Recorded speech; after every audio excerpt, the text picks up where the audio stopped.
சிவா திருச்சிற்றம்பலம்.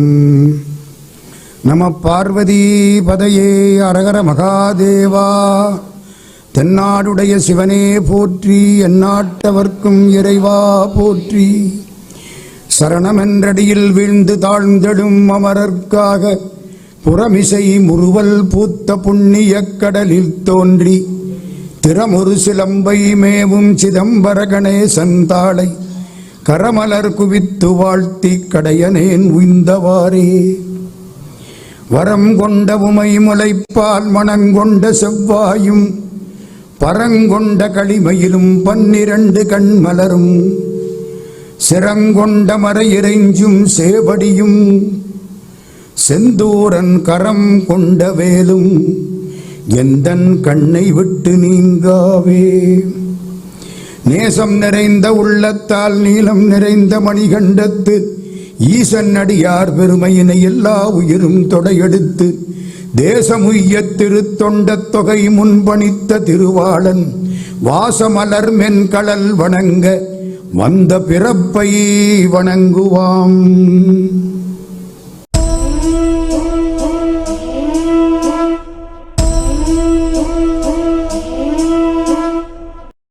இந்த மாதம் புரட்டாசி மாதம். சாதாரணமாக இந்த புரட்டாசி மாதத்தில் கல்யாணங்காட்சி பண்ணுறது இல்லை.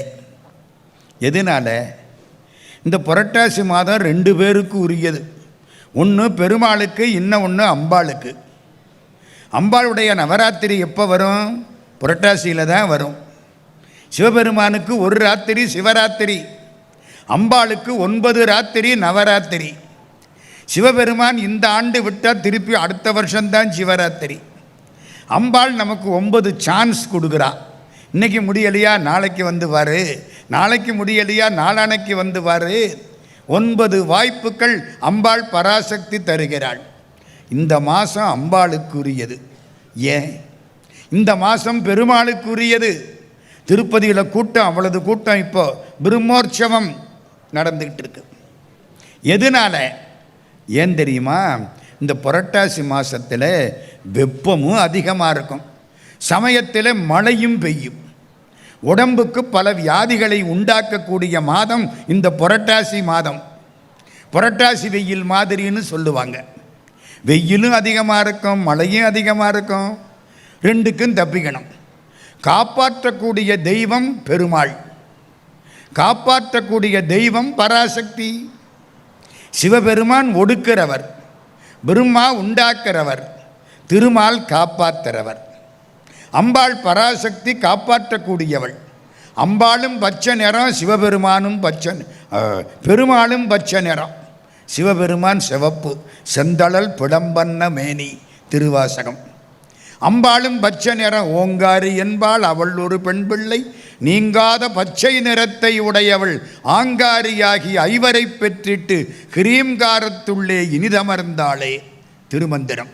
அம்பாள் பச்சை நிறம், பெருமாள் பச்சை நிறம். இந்த 2 பேருக்கும் உரியது புரட்டாசி மாதம். நம்ம என்ன செய்ய போகிறோம்?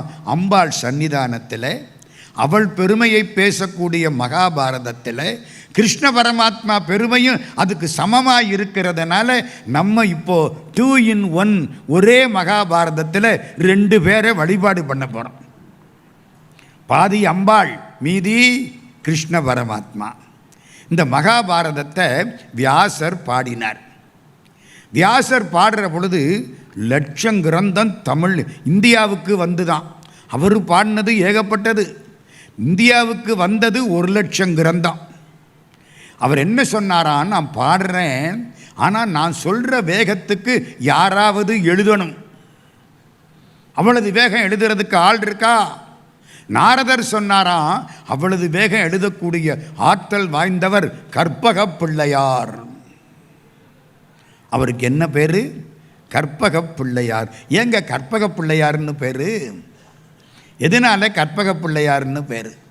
ஒருத்தன் நல்ல வெயில் காலம், மே மாதம் கடுமையான வெயில், நடந்து போய்கிட்டே இருக்கான். தாகமாக இருக்குது, தண்ணி கிடைச்சா தேவலை. ஒரு மரம், அழகான மரம், மரத்தடியில் உட்கார்ந்துட்டான். அப்பா ரொம்ப தாகமாக இருக்குது, கொஞ்சம் தண்ணி கிடைச்சா தேவலை நினச்சானா, எதிர்த்தாப்பில் தண்ணி வந்துருச்சு. பரவாயில்லையே குடிச்சிட்டான். வேர்க்குது, கொஞ்சம் காற்று, நல்லா தென்றல் காற்று அடித்தா தேவலை. காற்றுல சிறப்பு தென்றல் காற்று.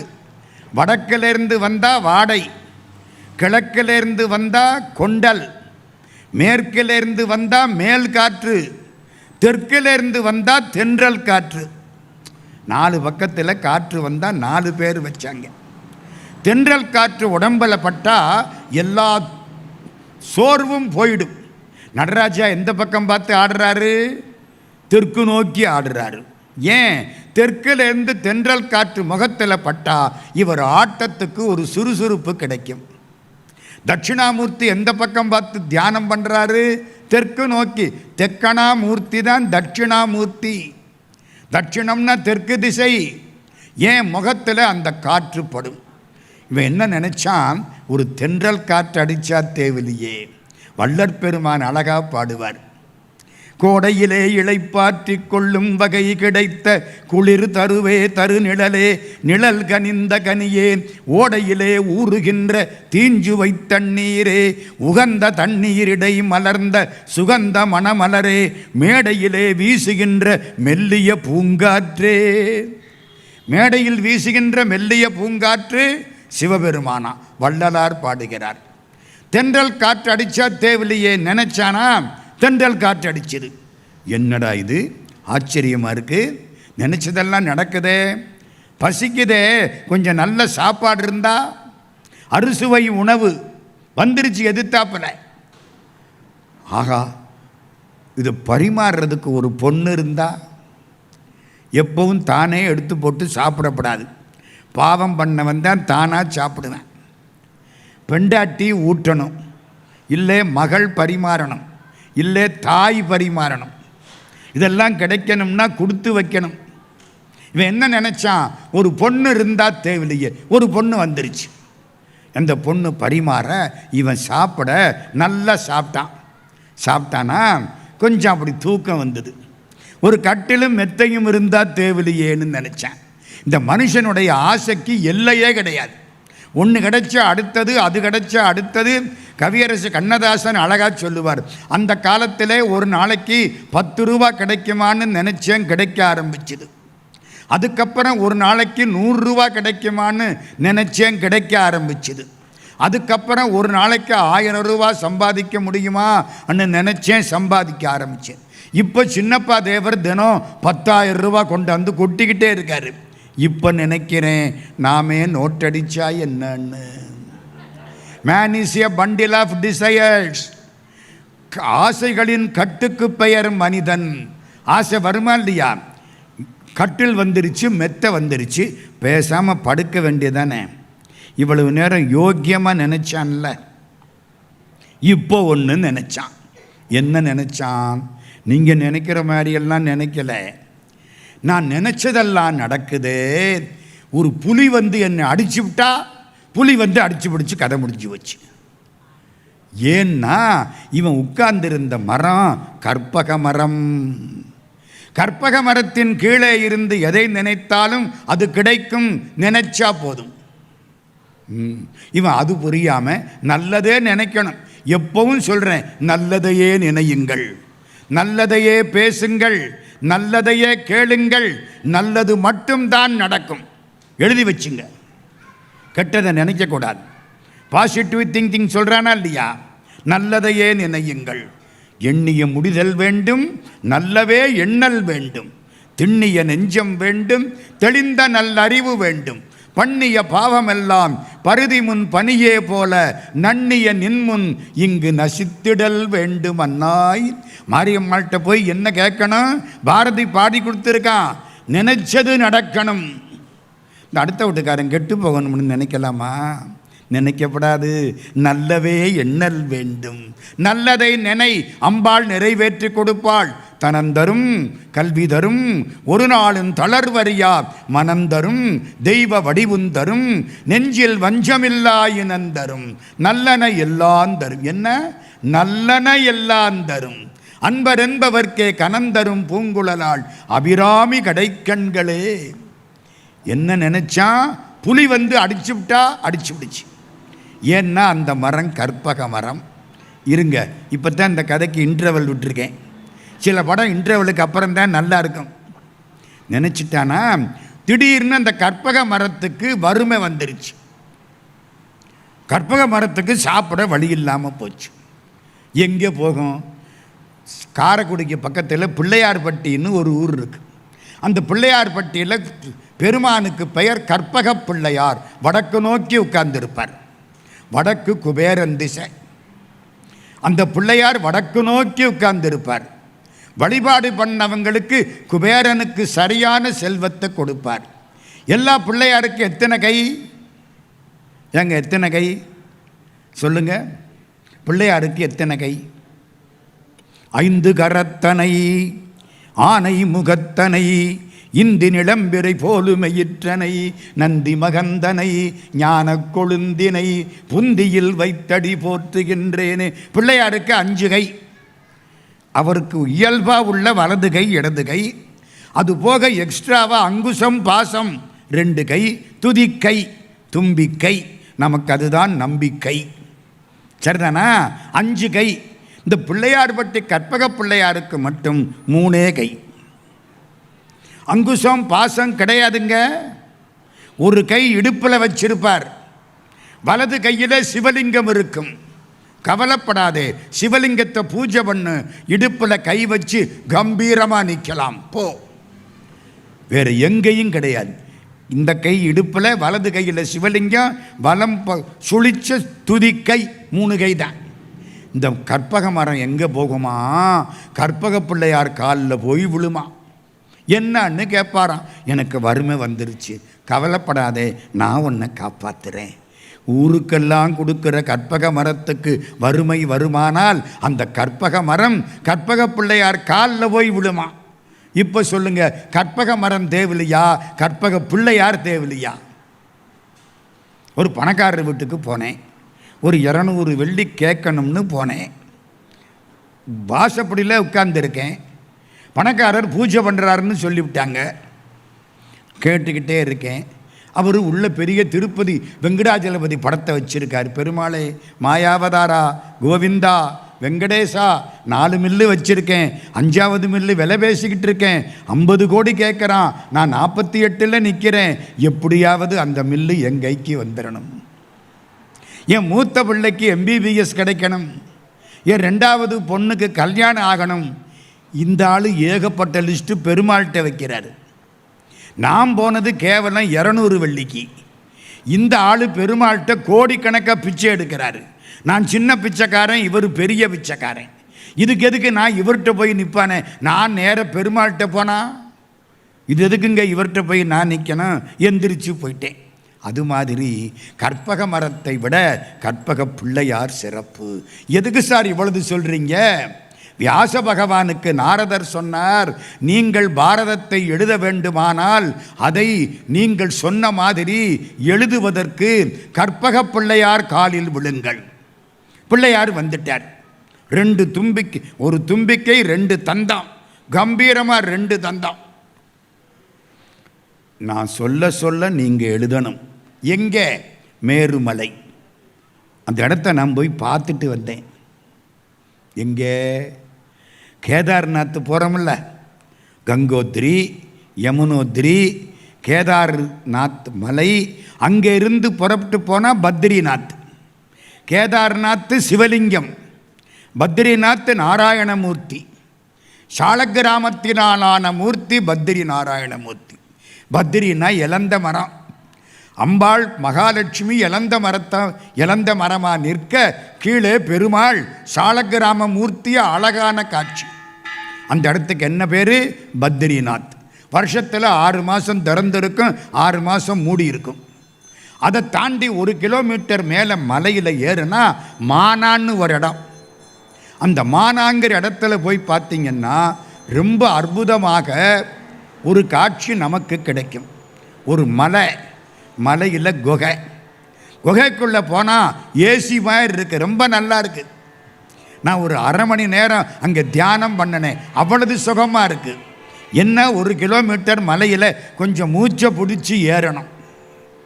மேலே போய் பார்த்தா குகைக்குள்ளே ஒரு பக்கம் வேதவியாசர், இன்னொரு பக்கம் பிள்ளையார். என்னன்னு கேட்குறேன். வேதவியாசர் சொல்ல பிள்ளையார் எழுதின இடம் இதுன்னு காட்டுறாங்க. பாரதத்தை மேறு வெளி வெளி திகழ் கோடொடித்த நாடில் வரை வரைபவர் பானிரக்கணேசர் குவாகுவாகனர் இளையோனே. திருப்புகள்ல அருணகிரிநாத சுவாமி ஒரு கதையவே சொல்றார். எங்கே அது எழுதப்பட்டது? மானா. இன்னொன்று தெரியுமா? அங்கே ஒரு ஆள் டீ கடை வச்சிருக்கேன். நாங்கள்லாம் போய் டீ சாப்பிட நிற்கிறோம். அந்த டீ கடையில் என்ன தெரியுமா எழுதி போட்டிருக்கேன்? This is the last tea stall in India. LAST, not LOST. This is the last tea stall in India. ஆமாம், அதை தாண்டி மலையில் ஏறி குதிச்சா சீனா, திபேத்து சீனா. இங்கே இதான் லாஸ்ட் டீ ஸ்டால். குகைக்குள்ளே போனால் பிள்ளையாரும் வியாசரும். வேடிக்கை என்ன தெரியுமா? அந்த மலையில் மேலே பாறை பூரா ஏடு ஏடாக இருக்கு. ஏட்டில் பூரா என்னமோ சமஸ்கிருதத்தில் எழுதியிருக்கு. இங்கே தான் மகாபாரதம் எழுதப்பட்டது. சொன்னவர் வேதவியாசர், எழுதினவர் யாரு? பிள்ளையார்.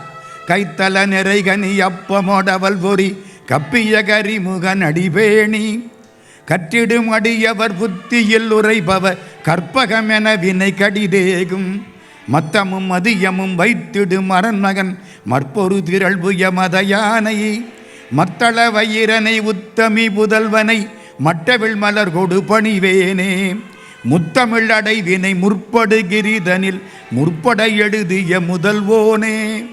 முத்தமிழ் அடைவு. மகாபாரதத்துக்கு அருணகிரியார் கொடுக்கிற பேரு முத்தமிழ் அடைவு. இயல் இசை நாடகம் மூன்றையும் பாடிய பாரதம் முத்தமிழ் அடைவு. அடைவுன்னா செறிந்து இருக்கிறது. முத்தமிழ் அடைவினை முற்படு கிரிதனில் முற்பட எழுதிய முதல்வோனே. திருப்புகள்ல வர்ற பாட்டு எழுதினது யாரு? பிள்ளையார். அதில் ஒரு வேடிக்கை தெரியுமா? இந்த பிள்ளையார் என்ன சொல்லிவிட்டார்? வியாசரே, நீங்கள் சொல்லுங்க, நான் எழுதிக்கிட்டே இருப்பேன். ஆனால் ஒன்று விடாமல் எழுதுவேன். அவ்வளவு வேகமாக நான் எழுதுகிற அளவுக்கு நீங்கள் சொல்லணும். அவர் கெட்டிக்காரர் வியாசர். சொல்கிறேன், ஆனால் ஒன்று என்ன? நான் எந்த சுலோகம் சொன்னாலும் சுலோகத்துக்கு பொருளை விளங்கிக்கிட்டு தான் எழுதணும். சும்மா அப்படியே டிக்டேஷன் போட்டு எழுதப்படாது. நான் ஒரு சுலோகம் சொன்னால் அதுக்கு என்ன அர்த்தம்னு நீங்கள் புரிஞ்சுக்கிட்டு தான் எழுதணும். யார்கிட்ட? ஞான கொழுந்தான பிள்ளையார்கிட்ட. பிள்ளையார் சரின்ட்டாராம். 1,00,000 கிரந்தம். இவர் என்ன பண்ணுவாராம்? ஒரு 10 கிரந்தம் சொல்லுவாராம். பிள்ளையார் விறுவிறுன்னு எழுதிடுவாராம். அதுக்குள்ளே அந்த 11வது வர்ற பொழுது இந்த 10வது கிரந்தத்தை கடுமையாக முடிச்சோட அர்த்தம் புரியாமல் பாடிவிடுவாராம். பிள்ளையார் அதை யோசித்து இதுக்கு என்ன அர்த்தம் அப்படின்னு கண்டுபிடிக்கிறதுக்குள்ள அடுத்த 10 ஸ்லோகத்தை மனசில் ரெடி பண்ணிக்குவாராம். எப்படி இருக்கு? முடிச்சா உள்ள ஸ்லோகம் 8800. ஆற்றலுக்கு மாதிரி சொன்ன ஸ்லோகம் 91,200. கூட்டுனா 1,00,000 கிரந்தங்கள் வியாச பகவான் சொல்ல பிள்ளையார் எழுதினார். பக்கத்திலே சரஸ்வதி நதி, பெரிய நீர்வீழ்ச்சி. அந்த தண்ணியை குடித்தா நல்ல பேச்சு வரும், பாட்டு வரும்னு சொன்னாங்க. வாங்கி குடிச்சிட்டு வந்திருக்கிறேன். வருதோ வரலையோ அது எனக்கு தெரியாது. ஆமாங்க, சரஸ்வதி நதிக்கு அவ்வளவு மதிப்பு. ஆனால் ஒன்று தெரியுமா? கொஞ்சம் தூரத்தில் சரஸ்வதி நதி பூமிக்குள்ளே போயிடும், அப்புறம் காணாமல் போச்சு. எங்கே வரும்? அலகாபாத்தில் வரும், திரிவேணி சங்கமத்தில் வரும், பூமிக்குள்ளே இருந்து வரும். சார், பூமிக்குள்ளே இருந்து வருதுன்னு உங்களுக்கு யார் சொன்னால்? நீங்கள் போய் பார்த்தீங்களா? பார்க்க வேண்டாம். திரிவேணி சங்கமத்தில் அலகாபாத்தில் கங்கை, யமுனை, சரஸ்வதி 3 கூடுறதுனால திரிவேணின்னு பேர். தாய்மார்கள் அங்கே போய் முடி இறக்கணும். முடி இறக்க முடியாது. அதனால் லேசாக என்ன பண்ணுவாங்க? கத்திரிக்கோலால் கட் பண்ணி முடியை போடுவாங்க. ஒரு 5000 பேர் கட் பண்ணி முடி போட்டால் முடி பூரா மிதக்கணுமா இல்லையா? திரிவேணியில் மிதக்காது, உள்ளே போயிடும். எப்படி? சரஸ்வதி இழுத்து கொண்டு விட்டாள். இன்னைக்கு நாளைக்கும் நான் வருஷத்துக்கு ஒரு தரம் போகிறேன், திருவேணியில் போய் குளிக்கிறேன், இதை பார்க்குறேன். எத்தனை முடி இருந்தாலும் பூமிக்குள்ளே போயிடும் சார். யார் இழுக்கிறா? சரஸ்வதி இழுக்கிறாள். இதெல்லாம் எப்போ? அங்கே இன்னொரு விஷயம் சொல்லட்டுமா? அவர் சொல்ல சொல்ல சொல்ல பிள்ளையார் எழுதினாரா, எழுதுகிற வேகத்தில் ஒரு கையில் வச்சிருந்த எழுத்தாணி உடைஞ்சு வச்சு அவரா மடமடன்னு சொல்லிக்கிட்டு இருக்காரு. இவர் புது எழுத்தாணி தேடி கொண்டாட முடியாது. ஒரு தந்தம், ஒரு கொம்பு வலது பக்கம் அப்படி ஒடிச்சாரு, எழுத ஆரம்பிச்சிட்டாரு. இன்னைக்கும் பிள்ளையாருக்கு பாருங்க, வலது பக்கத்து தந்தம் பாதி தான் உள்ளே இருக்கும், வெளியில் இருக்காது. பிள்ளையார் ஆனா பெண்ணா? என்ன சார் விவகாரத்தை கிளப்புறீங்களே? அவர் மனுஷனா மிருகமா? மனுஷனும் தான் மிருகமும் தான். தலை மிருகத்தலை, உடம்பு மனுஷ உடம்பு. ஆனா பெண்ணா? யானை, யானையில் ஆண் யானையா பெண் யானையா? ஆண் யானைக்கு தந்தம் உண்டு, பெண் யானைக்கு தந்தம் தெரியாது. இவருக்கு ஒரு பக்கம் தந்தம் உண்டு, அதனால ஆண். ஒரு பக்கம் தந்தம் தெரியல, அதனால பெண். ஆணு அவர்தான், பெண்ணு அவர்தான், மனுஷனும் அவர்தான், மிருகமும் அவர்தான். அங்கிங்க நாதபடி எங்கும் பிரகாசமாய் ஆனந்த பூர்த்தியாகி அருளோடு நிறைந்து எல்லா உயிர்களிலும் இருப்பவர் விநாயகப் பெருமான். இதெல்லாம் எங்கே? மகாபாரத காலம். நான் 3 விஷயம் இன்னைக்கு பேச போகிறேன். ஹெக்டே ஐயா ஒரு திட்டம் போட்டு கொடுத்துருக்காங்க. 3 விஷயம். முதலாவது, இது புராணமா சரித்திரமா? மகாபாரதம் கற்பனையா உண்மையா? அதானே சரித்திரம் உண்மை. புராணம்னா ஏதோ அப்படி இப்படி கொஞ்சம் அட்ஜஸ்ட் பண்ணி எழுதிக்கலாம். இது சரித்திரமா அல்லது கற்பனையா? வடநாட்டில் போய் பாருங்க, ஆயிரக்கணக்கான இடங்கள் மகாபாரதத்தோடு தொடர்புடையவை. குருட்சேத்திரம் போய் பாருங்க, சியமந்தக பஞ்சகம் அங்கே இருக்கு, சண்டை போட்ட இடம் இருக்கு. இந்திரபிரஸ்தம் நம்ம டெல்லி, அங்கே தான் மகாபாரதத்துக்கு முன்னாலே தர்மராஜா 20 வருஷம் அரசாட்சி பண்ணின இடம் எல்லாம் அங்கே இருக்கு. அயோத்தி, ராமனுக்கு எப்படி அயோத்தியோ கண்ணனுக்கு துவாரகை. துவாரகை இன்னைக்கும் இருக்கு. இந்த பக்கம் ஒரு துவாரகை, பேட் துவாரகா, கடலுக்குள்ள துவாரகை இருக்கு.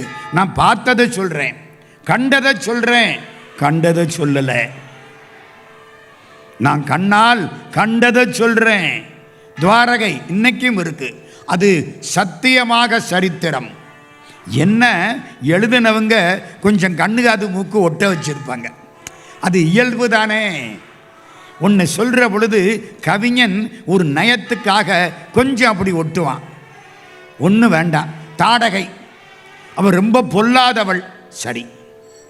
எல்லாத்தையும் வாயில் போட்டு சாப்பிட்டு விடுவாள், சரி. கம்பன் அழகா சொன்னான், தாடகை பல்லு இடுக்கல காண்டாமிருகம் தூங்கும்ன. அடிங்க அம்மா, காண்டாமிருகம் பார்த்துருக்கீங்கள்ல? பல்லு இடுக்கல காண்டாமிருகம் தூங்கினா, ஐயோ இவன் பல்லு இடுக்கு அப்படி இருந்தா பல்லு எப்படி இருக்கும்? பல்லு அப்படி இருந்தா இவன் முகம் எப்படி இருக்கும்? இவ எப்படி இருப்பா? மிச்சம் பூரா உங்கள் கற்பனைக்கு. கவிதை என்பது எதை சொல்லுகிறதோ அது அல்ல, எதை உங்கள் கற்பனைக்கு விடுகிறதோ அதுதான் கவிதை.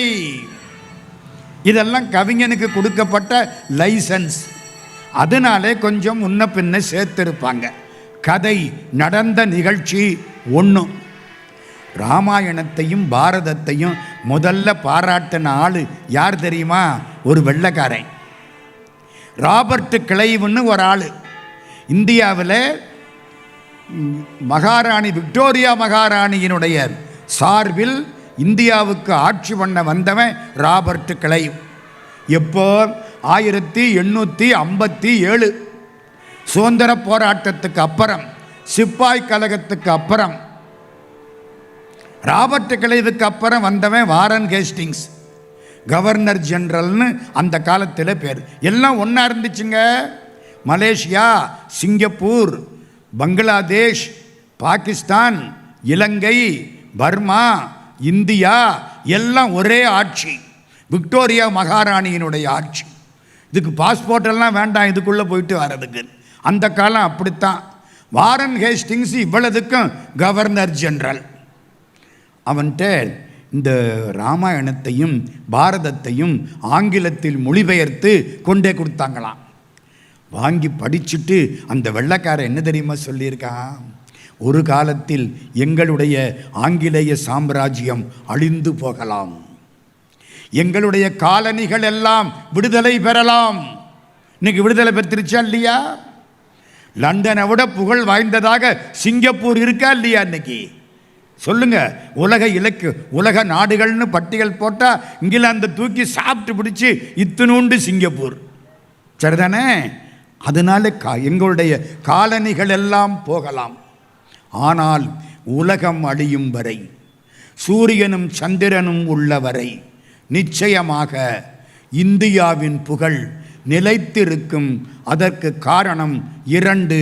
ஒன்று ராமாயணம், இன்னொன்று மகாபாரதம். எழுதினது நல்ல கையை தட்டலாம். கையை நல்லா தட்டினா ஹார்ட் அட்டாக் வராது. இந்த பாருங்க, இப்படி தட்டணும். ஆமாங்க, எங்கள் ஊரில் சில பேர் மொட்டை மாடியில் நின்று இப்படி தட்டிக்கிட்டே இருப்பேன். ஹார்ட் அட்டாக் வராதுங்க. டாக்டர்கிட்ட போக வேண்டாம், நல்லா வாய் விட்டு சிரியுங்கள். வாய் விட்டு சிரித்தால் நோய் விட்டு போகும். நம்ம என்னத்தை சிரித்தோம், இப்படி போகிறான். முகத்தில் அப்பளத்தை போட்டால் பொறிஞ்சிரும் போல இருக்குது. மனுஷன் தான் ஏன் சிரிக்க முடியும், குரங்கு சிரிக்க முடியாது, மாடு சிரிக்காது. நல்ல கவலைப்படாமல் கையை தட்டலாம். அறிஞர் அண்ணாதுரை பச்சை பாஸ் காலேஜில் வந்து பேசினார். இந்த பயலுக மேஜையை தட்டி விட்டாங்க. அழகா சொன்னார், நீங்கள் மேசைகளை தட்டி விட்டே பல மேதைகளை தட்டி விட்டவர்கள்னார். மேஜையை தட்டுறதுனால பல மேதைகளை தட்டி விட்டுறாதீங்க, அது அங்கே. சரி, தர்மராஜா இந்த மகாபாரதத்தில் முக்கியமான ஒரு பாத்திரம். இந்த ராமாயணத்தை விட மிகப்பெரியது மகாபாரதம். நினச்சிக்கிடுங்க. 1,00,000 ஸ்லோகம் நமக்கு வந்தது. எதுக்கு சார் இதை படிக்கணும்? சிக்கல்களையும் சொல்லி சிக்கல்களை தீர்ப்பதையும் சொல்லக்கூடிய ஒரு நூல் மகாபாரதம். நமக்கு எவ்வளவு சிக்கல் வரும் அவ்வளவு சிக்கல் அங்கே வந்திருக்கு, அவ்வளவு இருக்கு. இன்னொன்று தெரியுமா, ஒரு நிகழ்ச்சி சொல்கிறேன் உங்களுக்காக. இன்னைக்கு பூரா ஒரு முன்னுரையும் வியாசன் வர்ற வரைக்கும் இன்னைக்கு பேச்சு. தர்மராஜா ஒரு யாகம் பண்ணினார். ராஜசூய யாகம்னு பேர். அத்தனை பேரையும் வெற்றி கண்டார். இது எப்போ? இந்த காட்டுக்கு போகிறதுக்கு முன்னால் இந்திரபிரஸ்தத்தில் இருந்த பொழுது அத்தனை பேரையும் வெற்றி கண்டார் தர்மராஜா. அதனால பெரிய யாகம் பண்ணினார், ராஜசூய யாகம். இந்த யாகத்தில் வந்தவங்களுக்கெல்லாம் பொருளை வாரி வழங்கணும், இல்லைன்னு சொல்லப்படாது. யாரை அந்த பொறுப்புக்கு உட்கார வைக்கலாம்? உங்கள் பாஷையில் சொல்ல போனால் கேஷியர். ஒழுங்காக கொடுக்கணும், தீந்து போச்சுன்னு சொல்லப்படாது. சொன்னால் யாகம் கெட்டு போயிடும். தர்மராஜா கிருஷ்ண பரமாத்மாட்ட கேட்டார், கண்ணா யாரை பொறுப்பில் உட்காத்தலாம்? கண்ணன் அழகாக சொன்னான், துரியோதனனை உட்காத்து. என்னடா வம்பா இருக்கே, துரியோதனனை உட்காத்தினா என்ன ஆகிறது? எல்லாருக்கும் வாரி வாரி வழங்கிடுவான். 100 கேட்டவனுக்கு 1000 கொடுப்பான். பாதியில் யாகம் நின்று போயிடும். இவனை போய் உட்கார வைக்கிறாரே அப்படின்னு பீமனுக்கு வருத்தம். பரமாத்மா சொல்லிவிட்டு அதுக்கு மேலே அப்பீல் கிடையாது. துரியோதனனை உட்கார வச்சாச்சு, திட்டம் போட்டான். அங்கேருந்து ராஜாக்கள் கொண்டாந்து தங்கமும் வைரமும் பணமும் கொட்டுறாங்க. வாரி வாரி கொடுத்தான், 2 கையாலையும் கொடுத்தான், கொடுத்துக்கிட்டே இருந்தான். 3 நாள் யாகம் முடிஞ்சது. போய் பார்த்தா பாதி பணம் அப்படியே இருக்கு. தங்க காசு வெள்ளி காசு அந்த காலம், பாதி அப்படியே மிச்சம் இருக்கு. இவனுக்கு ஒன்றும் புரியலை. என்னடா நான் கொடுத்துக்கிட்டே இருக்கேன், ஒரு பக்கம் வந்துக்கிட்டே இருக்கு. பீமனுக்கும் புரியலை, தர்மராஜாவுக்கு புரியலை, சகாதேவனுக்கு புரிஞ்சு போச்சு. புரியுதான்னா புரியலை. கிருஷ்ணனை கேளுங்க, அவன் தான் கபட நாடக சூத்திராவதாரி. கிருஷ்ணா எதனால இப்படி ஆகுது? கிருஷ்ணன் சொல்றான், துரியோதனன் கையிலே சங்கு சக்கரம் இருக்கிறது, தனரேகை இருக்கிறது, அவன் என்னைக்கும் சக்கரவர்த்தி. நம்ம பாஷையில் வில்லன். சரிதானே? அவன் கையில் தனரேகை இருக்கு, தொட்டான்னா துலங்குமே தவிர குறையாது. சில பேரை நம்ம புது கணக்கு போட கூப்பிடுவோம், புது கணக்கு எழுதுவார், நல்லா வரும். சில பேரை கூப்பிடுவோம், அதுதான் கடைசி வருஷமாக போயிடும். இதெல்லாம் அனுபவங்க. ஏதோ இருக்கா இல்லையா ஐயா, என் வாழ்க்கையில் அனுபவிச்சிருக்கோம். துரியோதனன் கையில் தனரேக ஓடுது, அவனை உட்கார வை. எங்கே போயிடுச்சு பாருங்க மகாபாரதம். சரி, யாகமெல்லாம் முடிஞ்சுதா? எல்லாரும் உட்கார்ந்து பேசிக்கிட்டு இருக்காங்க, கிருஷ்ண பரமாத்மாவை பாராட்டிக்கிட்டு இருக்காங்க. ஒருத்தன் சொல்கிறான், இந்த மாதிரி யாகம் உலகத்தில் யார் பண்ணனா? தர்மராஜா தலையை குனிஞ்சுக்கிட்டு இருக்கார். அங்கேருந்து ஒரு கீரி புள்ளை வந்தது. கீரி புள்ளை உடம்பு பாதி உடம்பு தங்கமாக இருக்குது, மீதி உடம்பு சாதாரணமாக இருக்குது. கீரி புள்ளை வந்து ஒரு பார்வை பார்த்தது. யார்? தர்மராஜா. இவர் தான். என்ன யாகம் பண்ணுனீங்க? என்னடா இவ்வளவு பெரிய யாகம் பண்ணியிருக்கேன், உலகத்தில் உள்ளவனெல்லாம் என்ன ராஜசூய யாகம் பண்ணதுனால சக்கரவர்த்தின்னு சொல்கிறாங்க. இந்த கீரி புள்ளை என்ன யாகம் பண்ணீங்க? அங்கே ஒரு பிராமணன் பண்ணின யாகத்துக்கு நீங்கள் பண்ணின யாகம் காலில் கட்டி அடிக்க காணாது. என்ன சொல்கிறேன் கேளுங்கோ. கீரிப்புள்ள பேச ஆரம்பிக்குது. மகாபாரதங்க. கீரிப்புள்ள பேச ஆரம்பிக்குது. இந்த பக்கத்து ஊரில் ஒரு அந்தணர் வயலுக்கு போவார். வயலில் சில தானியங்கள் கொட்டி கிடக்கும். இந்த மூட்டை தூக்கிட்டு போகிற பொழுது கீழே சிந்தி இருக்கும்ல, அதை புறக்கிக்கிட்டு வருவார். வந்து வீட்டுக்காரம்மாட்ட கொடுப்பார். நெல்லை அரிசி ஆக்கி அதை அவங்க கொஞ்சம் பொரியாக்கி அல்லது வெறும் பவுடர் ஆக்கி ஆளுக்கு கொஞ்சம் 4 பேர் சாப்பிடுவாங்க. அவர், மனைவி, மகன், மருமகள், இதுதான் சாப்பாடு. இந்த அரிசி எவ்வளவு கிடைக்கும்? கிடைக்காது. என்ன ஒரு படியாக கிடைக்கும்? ஒரு பிடி தான் கிடைக்கும். 4 பேர் சாப்பிடுவாங்க. சில நாள் பட்டினி கிடப்பாங்க. ஒரு நாள் ஒரு பிடி அரிசி கிடைச்சிது. அந்த மருமகள் அதை மிக சிறப்பாக பொடியாக்கி விட்டாள். ஆளுக்கு ஒரு கை அரிசி பொடி கிடைக்கும், வாயில் போட்டுக்கலாம். இப்படி ஏற்பாடு. சாப்பிட 4 பேர் உட்கார்றாங்க. ஏகாதசி முடிஞ்சு மறுநாள் காலையில் துவாதசி. இவங்க வீட்டில் பாதி நாள் ஏகாதசி, வேறு வழி இல்லை. இன்னைக்கு துவாதசி. சாப்பிட உட்கார்ந்தாங்களா, வெளியில் ஒரு ஆள் வந்துட்டார். பவதி பிச்சாந்தேகி, பசிக்குதுன்னார். இந்த மருமக பொண்ணு எந்திரிச்சா, இந்தாங்க ஐயா. ஏம்மா? அவர் என்னோட மூத்தவர், மாமனார் மாமியார் ரொம்ப மூத்தவங்க, அவங்களால பட்டினி இருக்க முடியாது, எனக்கு பரவாயில்ல, இந்தாங்க ஐயா. 7 நாள் இவ பட்டினி. கையில் கொடுத்து விட்டா. அந்த மனுஷன் வாங்கி சாப்பிட்டுவிட்டு கால் வயிறு நிறைஞ்சுதுன்னாரு. என்ன அர்த்தம்? நீங்கள் 3 பேர் இருக்கிய, இன்னும் 3/4 வயிறு இருக்குன்னு அர்த்தம். மகன் எந்திரிச்சான், இந்தாங்க நீங்கள் சாப்பிடுங்க. அப்பா, அரை வயிறு நிறைஞ்சுதுன்னாரு. அந்த அம்மா, பெரியம்மா, அதுவும் கொடுத்துருச்சு, 3/4 வயிறு நிறைஞ்சுதுன்னாரு. இந்த பெரியவர் அவர் பங்கையும் கொடுத்து விட்டார். அப்பா, முழு வயிறு நிறைஞ்சுது, நான் போயிட்டு வரேன்ட்டு போயிட்டார். 4 பேரும் ஈரத்துணியை இடுப்பில் கட்டிக்கிட்டு படுக்கிறாங்க. திடீர்னு ஒரு புஷ்பக விமானம் வருது. புஷ்பக விமானத்திலே தேவர்கள் வருகிறார்கள். 4 பேர் காலையும் விழுந்து கும்பிட்டார்கள். உங்களை சோதிப்பதற்கு வந்தது தர்மராஜா, தர்ம தேவதை.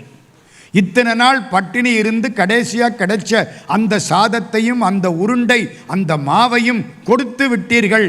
இது 1000 அஸ்வமேத யாகங்களுக்கு சமானம். வாங்க, தேவலோகம் உங்களுக்கு காத்திருக்கு. தேவர்கள் உங்களை பார்க்க வேணும் என்று ஆசைப்படுகிறார்கள். கூட்டிகிட்டு போயிட்டாங்க. யார் சொல்கிறா? கீரி பிள்ளை.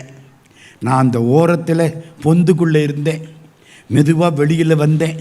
அவங்க அந்த சாப்பிட்ட அந்த மாவு இருக்குல்ல, கொஞ்சம் கீழே அங்கங்கே சிந்தி இருந்தது. நான் வர்ற பொழுது அந்த மாவு என் உடம்பில் பட்டுது. முன்பகுதி பூரா தங்கமாயிடுச்சு. பின்பகுதி தங்கமாகிறதுக்கு அங்கே மாவு கிடையாது.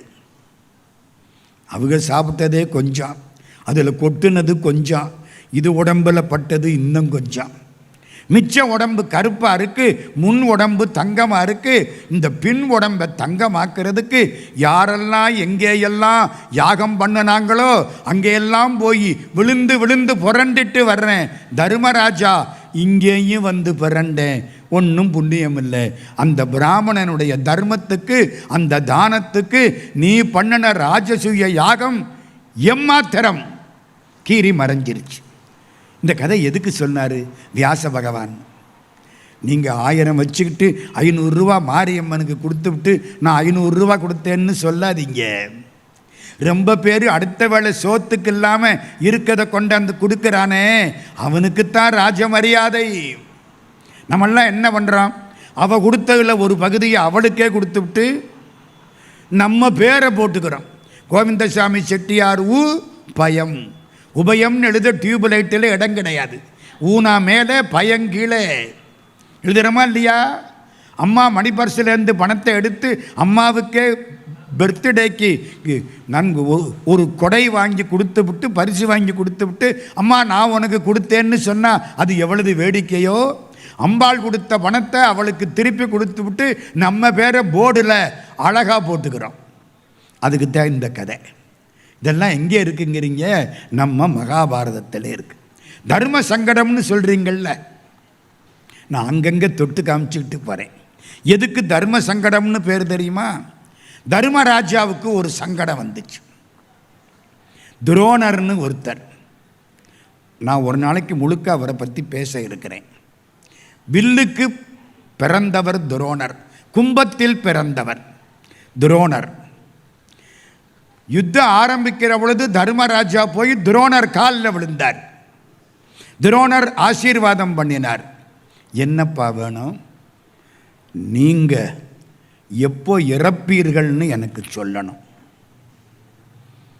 யார்கிட்ட? குருநாதன்கிட்ட சிஷ்ய பிள்ளை. குருநாதர் சொல்கிறார், எனக்கு சாவு கிடையாது. என்னுடைய பிள்ளை அஸ்வத்தாமன் சிரஞ்சீவி, அவன் இறந்தான் என்று நம்பத்தக்கவர்கள் சொன்னால் நான் அப்பொழுது ஆயுதங்களை கீழே போட்டு விடுவேன்.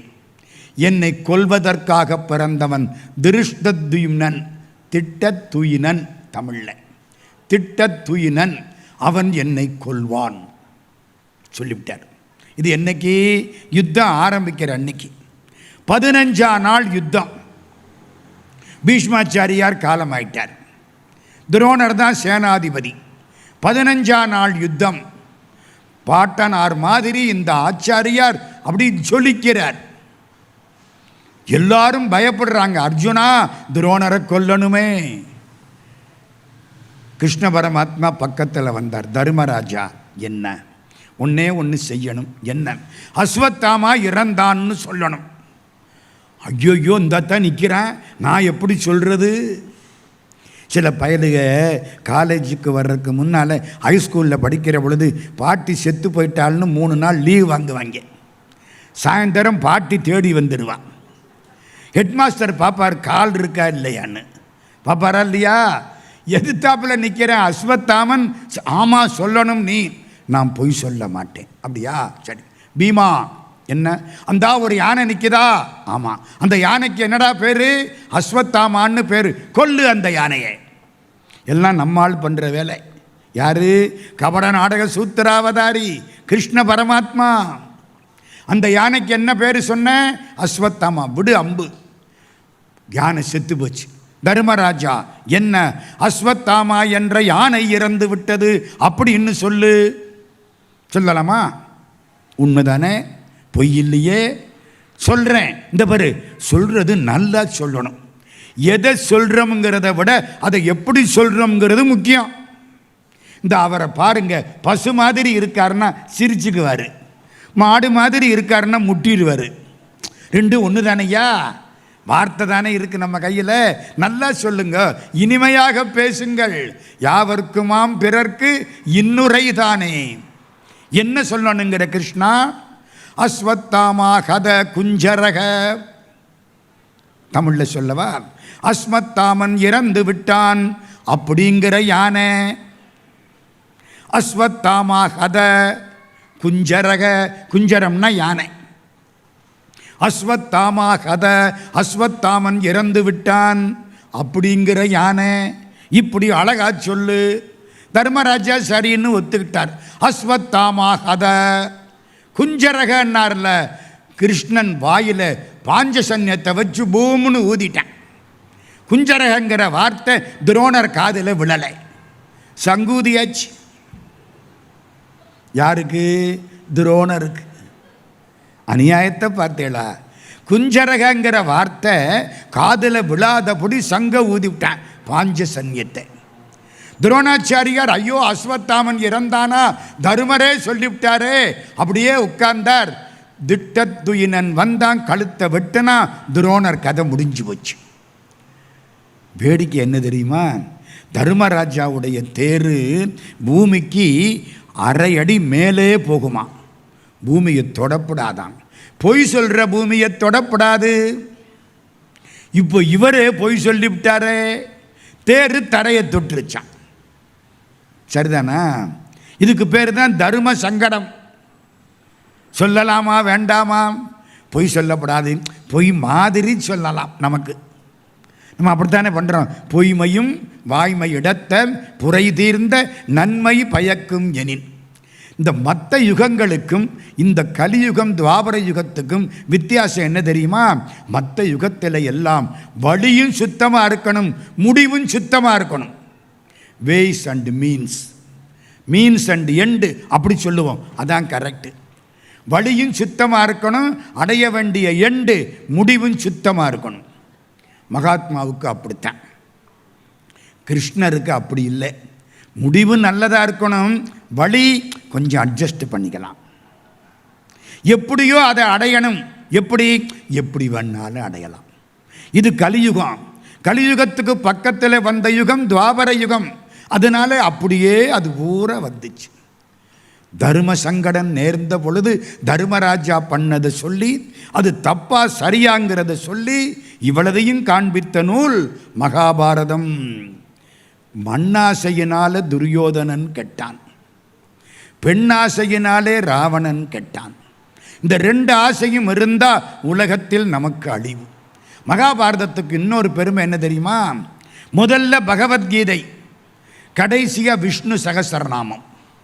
பீஷ்மாச்சாரியார் கடைசி மரணப்படுக்கையில் கிடக்கிற பொழுது சொன்னது விஷ்ணு சகஸ்ரநாமம். யுத்தம் ஆரம்பிக்கிற பொழுது பரமாத்மா சொன்னது பகவத்கீதை. முன்னுமாமரை முனிவரும் தேவரும் பிறரும் பன்னுமாம் எழில் பாரத பெருமையும் பாரேன். வில்லிபுத்தூர் ஆழ்வார் பாடுறார். பாரதத்தை என்னால் சொல்ல முடியுமா?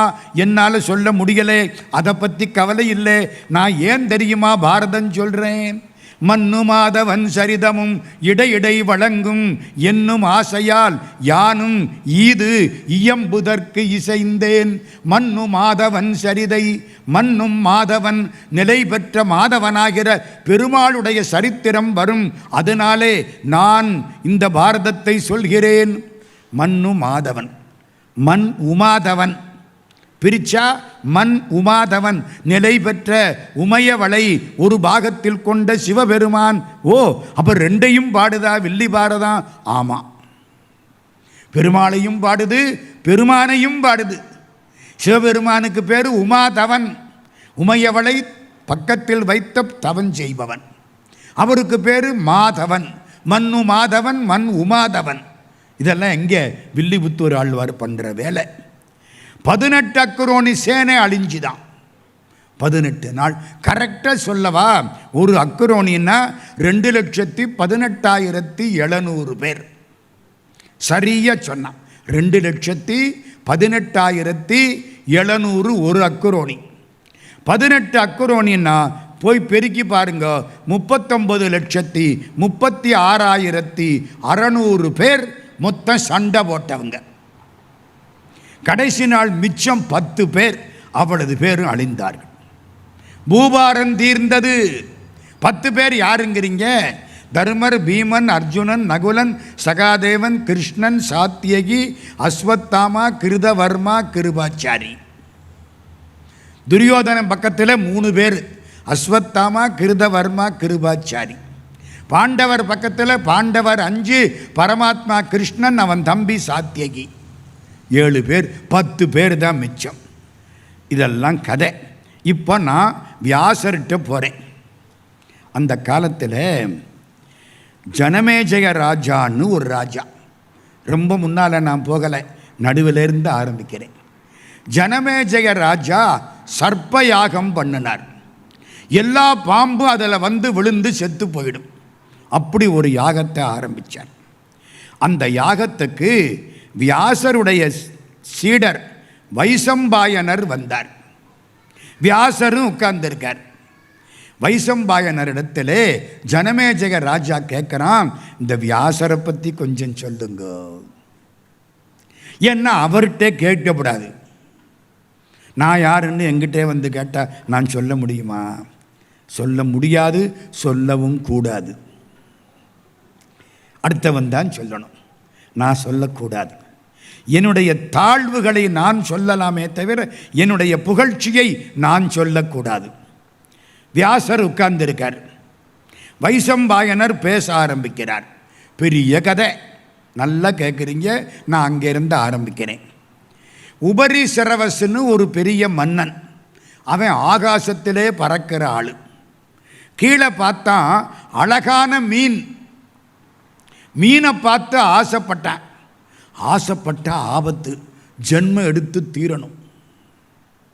ஒரு அழகான பொண்ணை பார்க்குறேன், இந்த பொண்ணு ரொம்ப அழகாக இருக்கே, இவளை கல்யாணம் பண்ணிக்கணுமே. நல்லா பண்ணிக்கலாம், அதுக்கு ஒரு ஜென்மம் எடுக்கணும்.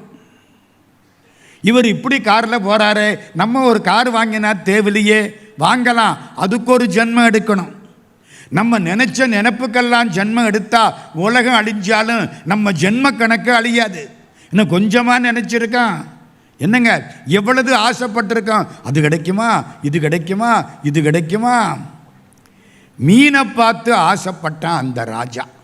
நம்மளாக இருந்தால் சாப்பிட ஆசைப்படுவோம், இல்லை, அழகான மீன். ஆகா, இது வயிற்றில் ஒரு பெண் குழந்தை பிறந்தா எப்படி இருக்கும். உபரி சிரவஸ் பெரிய மன்னன், உயர்ந்த சான்றோன் ஆசைப்பட்டானா, பொண்ணு வயிற்றிலிருந்து ஒரு குழந்தை வெளியில் வந்துருச்சு. எல்லாம் க்ஷண நேரம்தான். ரிஷி பிண்டர் ராத் தங்காதும்பான். நம்மளை மாதிரி 10 மாதம் 8 மாதமெல்லாம் பேச்சு கிடையாது. அப்படியே ஒரு பிள்ளை எங்கே, மீன் வயிற்றில். மீன் வாசம் கமகமான்னு அடிக்குது பிள்ளை மேலே. பின்ன அப்படித்தானே இருக்கான். மச்சம்னா மீன், கந்தம்னா வாசம். அவளுக்கு மச்சகந்தின்னு பேர் வச்சாங்க. மீன் வாசம் நல்லா இருக்குமா, நல்லா இருக்காதா? அது பழக்கத்தை பொறுத்தது. பகவான் ராமகிருஷ்ணர்கிட்ட 4 செம்படை வச்சு, செம்படை வரனா மீன் வாங்கி சாப்பிட்றவங்க, வியாபாரம் பண்ணுறவங்க 4 பேர் வந்தாங்க. மழை பெஞ்சுது. பகவான் ராமகிருஷ்ணர் வீட்டில் படுக்க வச்சிட்டார். தூபம் ஏற்றி இருக்கு, அருமையான ஊதுபத்தி வாசம் அடிக்குது. இந்த 4ம் படுத்துருச்சு, தூக்கம் வரல. என்னது, என்னமோ ஒரு துர்நாத்தம் அடிக்குதே. எது? ஊதுபத்தி, சந்தனம். என்னடா இது, தூக்கம் அல்ல, பிறண்டுதுக. ராமகிருஷ்ணர் என்னன்னு கேட்டார். இல்லைங்க, இங்கே என்னமோ ஒரு துர்நாத்தம் அடிக்குது, தூக்கம் அல்ல. கண்டுபிடிச்சு விட்டார். வாங்க, நீங்கள் மீன் கொண்டாந்தீங்கள்ல? ஆமாம். வித்துட்டீங்களா? ஆமாம். அந்த கூடை எங்கே இருக்குது? இந்த இருக்குது. அந்த கூடையில் தண்ணியை தொளிச்சார். தலைக்கி வச்சு படுங்கன்னார். கூடையை தலைக்கி வச்சுதான் மீன் வாசம் சக்க போடுது. ஆகா, நல்லா இருக்கு. 4ம் தூங்கிருச்சு. இப்போ சொல்லுங்க, இதுக்குத்தான் வாசனையும்பான். பழைய வாசனைங்கிறான் பார்த்தீங்களா? போன ஜென்மத்து நினப்பு வாசனைன்னு சொல்லுவான் அதுக்கு. இந்த மீன் வாசனை அதுகளுக்கு பழகி போச்சா, அதான் நல்லா இருக்கு. உங்களுடைய ஊதுபத்தி எல்லாம் துர்நாத்தமாக இருக்கு. இதான் மனித இயல்பு. அவள் உடம்புல என்ன வாசம் அடிச்சுது?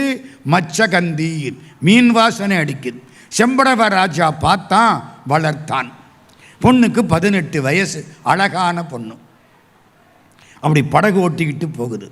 பராசர முனிவர் வந்து சேர்ந்தார். முனிவர்கள் என்றைக்குமே ஆசையை வென்றவர்கள். பராசர முனிவர் வந்து சேர்ந்தார். அம்மா, அந்த தீவுக்கு போகணும், உன் படகு போகுமா? நல்லா போகும் சாமி, ஏறி உட்காருங்க. ஏறி உட்கார்ந்துட்டார். தீவை நோக்கி படகு போகுது. மேலே பார்க்கிறார். ஆகா, சந்திரனுக்கு பக்கத்தில் இந்த நட்சத்திரம் இருக்கே, இந்த நேரத்திலே ஒரு ஆண் குழந்தை பிறக்குமானால் அவன் பரம ஞானியாக தோன்றுவானே. உலகம் நன்றாய் இருப்பதற்கு இந்த நேரத்திலே ஒரு ஆண் குழந்தை உற்பத்தியாக வேண்டும். நினைச்சது யாரு? உலகத்துக்காக வாழ்ந்த பராசர முனிவர், வசிஷ்டருக்கு பேரன். இந்த பொண்ணை பார்த்தார். அம்மா, நான் ஒன்று சொல்கிறேன், கேட்பியா? என்ன? இந்த நேரம் சரியான நேரம்.